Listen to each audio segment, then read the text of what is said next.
কান্দ কি কারণ কই যান মনসুর গান কুয়া আমি সামনের দিকে যাইতেছি। সামনে দিতেছেন, ঠিক আছে, সবকিছু ঠিক আছে, গানও ঠিক আছে। কালকে সকালবেলা একটা সকাল সকাল আমার বাড়িতে যাবেন।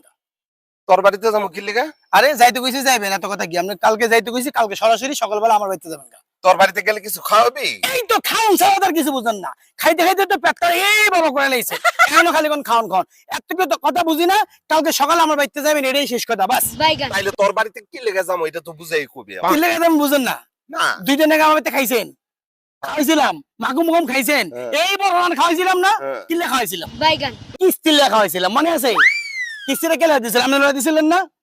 এই কিস্তিটা আপনি একটা গাড়ি লয়ে দিয়েছেন, আর এই গাড়িটা আমার হন অল্পতে একদম ধ্বংস হয়ে গেল। এখন আমি এই গাড়িও নাই, আমি কিস্তি দিতে পারি না। আজকে 3টা কিস্তি আমি দিতে পারি না। এখন আমার কিস্তি এলা খোঁজে, আমি ঘরে থাকতে পারি না, আমি বোর কাছে যেতে পারি না, আমি এলাকার কারোর মুখ দেখাইতে পারি না। সো কালকে আপনি আমার বাড়িতে যাইবেন, কালকে 3 নাম্বার কিস্তি আমরা যে কিস্তি দেবেন, আর কিস্তি মারছে হেমাইয়ের ভাগ আমরা কয়ে দেবেন। ও এই কথা কইতাছ? হ্যাঁ, তোমার যে সময় কিস্তিটা উঠাই দিছিলাম, বারবার তোমারে কইছিলাম কিস্তিটা নিও না। আমারে কইলা ভাই আমারে উঠাই দেন উঠাই দিছি। এখন কিস্তি দিতে পারো না, এখন বেটার মাইর খাও, মন দেয় যা মন চায় তা খাও, তোমার কিস্তি লইয়া তুমি মরো। জীবনে আকল থাকলে আর কোনোদিন কিস্তি উঠাবি না, কথাটা মনে রাখি যা। কিস্তি যখন লইছি তখন কিন্তু বড় রান্না খাওয়া খাইছিল, আর আমার কয় কিস্তি লইতে না, শুনিয়া সব সালারিতে বাদ পা